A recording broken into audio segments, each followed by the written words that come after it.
barusan jalan udah kena stop lagi. Ya inilah nggak enaknya kalau misalkan kita pakai mobil manual. Ini antara kaki, tangan kiri ini juga harus aktif untuk mengoper gigi, karena harus berkolaborasi. Kalau seandainya koplingnya masih normal gitu enak, nggak begitu masalah. Nah, ketika posisi kampas kopling atau komponen kopling sudah mulai aus, ini kopling diinci itu aja terasa keras. Nah, kaki kiri itu berasa berat, capek lama-lama, nggak enak. Apalagi kalau misalkan macetnya itu jauh dan harus beberapa kali oper gigi. Belum lagi nanti kalau ditambah harus main setelah kopling. Wah, itu rasanya kaki kiri kalau nahan kopling itu nggak enak banget rasanya. Capek. Kalau koplingnya masih normal gitu sih enak. Nah, kayak gini. Oper lagi ke gigi 1, terus kemudian oper lagi ke gigi 2, nekan kopling lagi, tambah gas. Agak ribet sih gitu loh. Kalau koplingnya normal ya masih nggak ada masalah. Tapi kalau koplingnya sudah ada tanda-tanda berat atau mungkin sudah mulai ada keausan, nah itu kita jadi perlu seperti apa ya? Ya harus menahan, karena memang rasanya itu agak capek sih gitu loh. Nah, jika teman-teman merasakan kok koplingnya itu terasa berat, ya itu bisa jadi pertanda komponen kopling sudah mulai aus.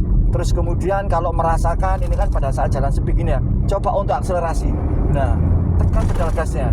Kalau seandainya mobil itu melesat mengikuti irama putaran mesin atau gas, itu pertanda koplingnya itu normal. Tapi kalau misalkan teman-teman ketika nekan pedal gas injak lebih dalam tapi mesin hanya meraung, kemudian mobil saat baru mulai melesat, itu salah satu tanda komponen kopling sudah mulai aus. Nah, gini ya udah oper ke gigi 1 lagi. Jadi untuk penggunaan gigi antara gigi 1, gigi 2 itu ya kita sesuaikan dengan feeling aja.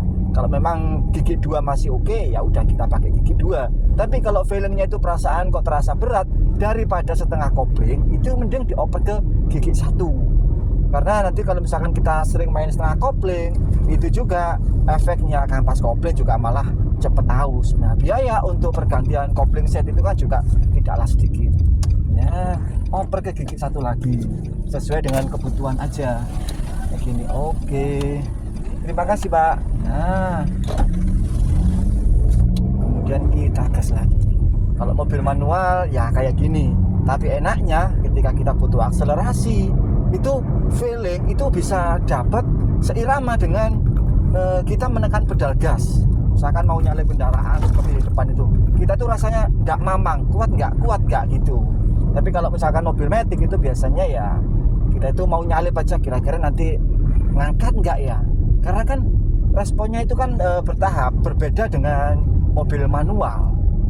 Itu sih perbedaannya. Tapi enaknya ketika kondisi jalan lalu lintas yang padat, macet, sering berhenti, aduh itu ya matic enak banget. Kaki kiri bisa pensiun, nggak kepake, paling cuman injak rem lepas rem, injak rem lepas rem, gitu aja. Kalau mobil matic kan nggak perlu digas, sudah jalan sendiri.